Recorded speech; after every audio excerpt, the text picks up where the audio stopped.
এই জন্য দ্বিতীয় পদ্ধতি, আল্লাহ উম্মতে মুহাম্মদী হিসাবে আমাদেরকে পাঠাইছেন।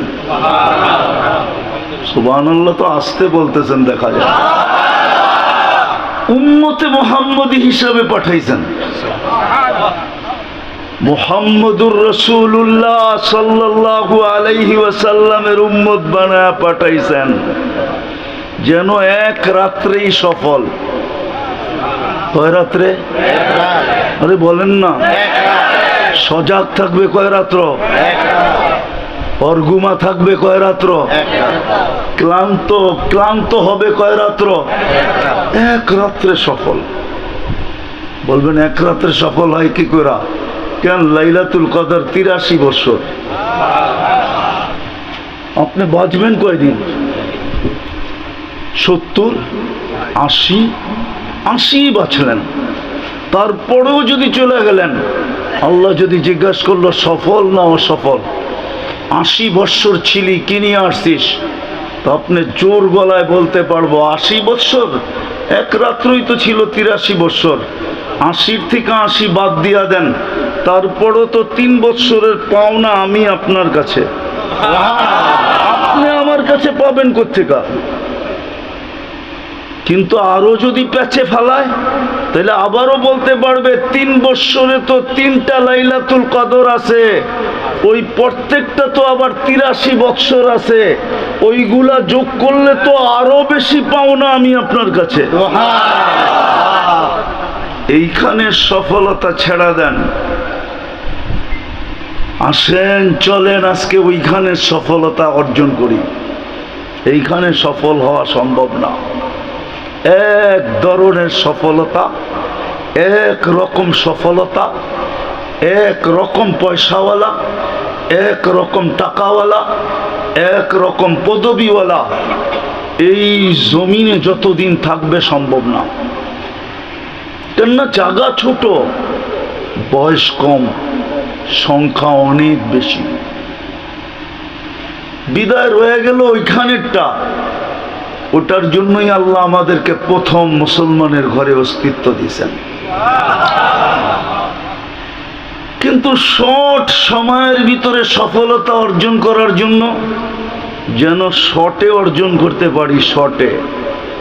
শর্ট কোর্স হয় না? শর্ট কোর্স, আরে শর্ট কোর্স বোঝেন? হ্যাঁ, অল্প সময়ের জন্য অর্জন করতে পারি। এই জন্য আল্লাহ উম্মতে মুহাম্মদী বানায়া পাঠাইছেন। মুহাম্মদুর রাসূলুল্লাহ সাল্লাল্লাহু আলাইহি ওয়াসাল্লামের উম্মত বানায়া কপাল খুলা দিছেন। কপাল খুলা দিছেন যেন এক রাত্রে সফলতা অর্জন করতে পারে, তাও কয়দিনের জন্য? চিরদিনের জন্য। হ্যাঁ, চিরদিন। আনতাহইয়াউ ফালা তামুতু আবাদা। জান্নাতে ঢুকানোর পরে প্রথম ঘোষণা হবে চিরদিন থাকবে, আর মওত কোনোদিন হবে না। বলবে চিরদিন থাকলে কি হবে? যদি যৌবন হারায়া বুড়া হয়ে যাই, তাইলে বৃদ্ধ শরীর নিয়ে থাকবো কি কইরা? তো আল্লাহ দ্বিতীয় গ্যারান্টি দিছে, আনতাশিব্বু ফালা তাহরামু আবাদা। চিরদিন যুবক থাকবে, বৃদ্ধ কোনোদিন হবে না। তারপরে আবার মনে আসছে, আরে যৌবন আসলো তো আসলো, তাতে কি আসে যায়? যদি রুগ্ন হয়ে গেলাম, অসুস্থ হয়ে গেলাম, তাইলে এই যৌবনের কি দাম হবে? তো আল্লাহ তৃতীয় গ্যারান্টি দিছে, আনতাসিহু ফালা তামরাজু আবাদা। চিরদিন সুস্থ থাকবে, কোনোদিন অসুস্থ হবে না। আবার মনের ভিতরে আসছে, চিরদিন থাকলাম, যুবক থাকলাম, সুস্থ থাকলাম, কিন্তু যদি নেয়ামত না থাকে, যদি নেয়ামত না থাকে, যদি নেয়ামত না থাকে, বোঝেন কিছু না? মনে হয় বোঝেন না। বোঝেন? হ্যাঁ, এটা যদি না থাকে তাহলে লাভ কি? তো আল্লাহ চতুর্থ অঙ্গীকার দিছে, আনতানআমু ফালা তাইয়াসু আবাদা।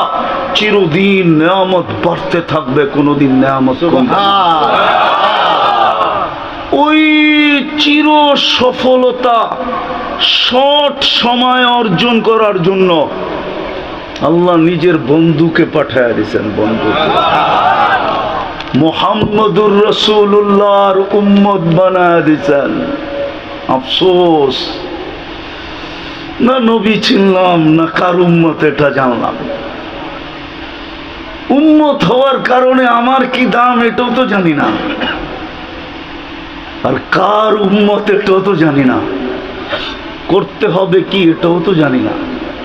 যদি জানতাম তাহলে আমার সমাজ এরকম হতো না। মাগরিবে এই কজন নামাজি মসজিদে হতো না, কসম খোদার হতো না। মাগরিব পড়লাম তো এই কজন মুসল্লি মসজিদে হতো না যদি মুহাম্মদুর রাসূলুল্লাহ চিনতাম, যে দুনিয়াতে আসতে দেরি, সেজদা করতে দেরি করে নাই। মার পেটের থেকে মাত্র চাদরে রাখা হয়েছে, রাখতে দেরি, সেজদায় যেতে দেরি করেন নাই। উনি সেজদায় যান নাই, আমাদেরকে মেসেজ দিছেন আমি আসতে দেরি, তোমাদেরকে সেজদা শিখাইতে দেরি করতেছি না। মাত্র চাদরে রাখা হইল, লম্বা সেজদা। আম্মাজান বলতেছিল, বেটা তুই যে সেজদায় কি বলছিস আমি বলতে পারবো না, কিন্তু আমি তো তোর অবস্থা দেখেই হাক্কা বাক্কা খাইতেছিলাম, আশ্চর্য জন্মিত হইতেছিলাম, হতবাক হইতেছিলাম, অবাক হইতেছিলাম যে কত বাচ্চাই তো হইতে দেখলাম, কিন্তু হইয়েই তো এরকম সেজদায় যেতে দেখলাম না। এটা আবার কোন বাচ্চা? আই সেই সেজদা, হায় হায়, আই সেই লম্বা সেজদা। যেদিন দুনিয়ার থেকে চলে যেতেছিলেন, হায় হায়, ওই দিন তো চিৎকার দিতেছিলেন আসসালা আসসালা, উম্মত নামাজ নামাজ নামাজ নামাজ। সব ছাড়লেও নামাজ ছেড়ো না, সব ছেড়ে দাও, আপত্তি নাই, কিন্তু নামাজ ছেড়ো না। আইসো সেজদা, যাওয়ার সময় চিৎকার।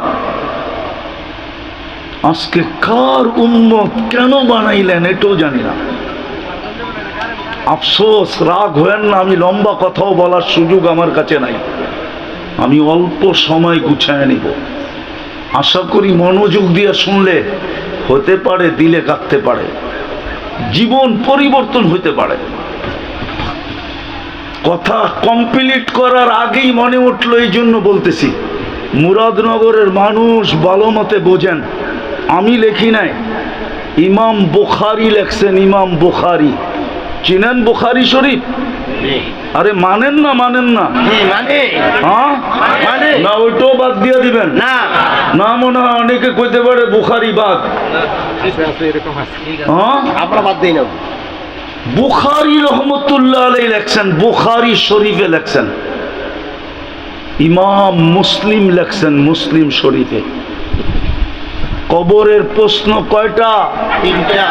আপনি বলেন তিনটা, উনি বলে তিনটা না। মৌলিক প্রশ্ন একটা, আসল প্রশ্ন একটা, গুরুত্বপূর্ণ প্রশ্ন একটা, একটার ভিতরেই তিনটা। একটা ওকে, তিনটা ওকে, একটা ওকে না, একটাও ওকে না।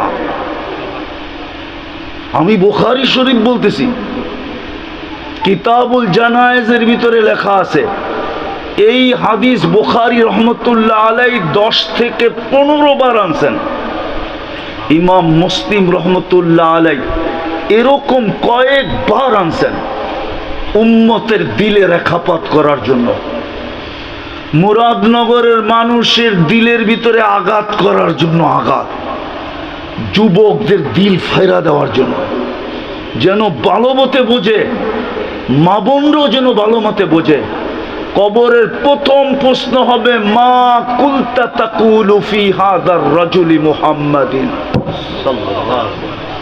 যখন দাফন করবে আর প্রতিবেশী আত্মীয় স্বজন যখন ফিরা যেতে শুরু করবে, এই জন্য বুখারী শরীফে আছে ইয়াসমাউল মাইয়িতু কিরাআনা আলিহিম, মৃত্যু ব্যক্তি আপনজনের জুতার চলে যাওয়ার জুতার আওয়াজ শুনতে থাকে, যারা তো আমাকে রেখা চলে যেতেছে।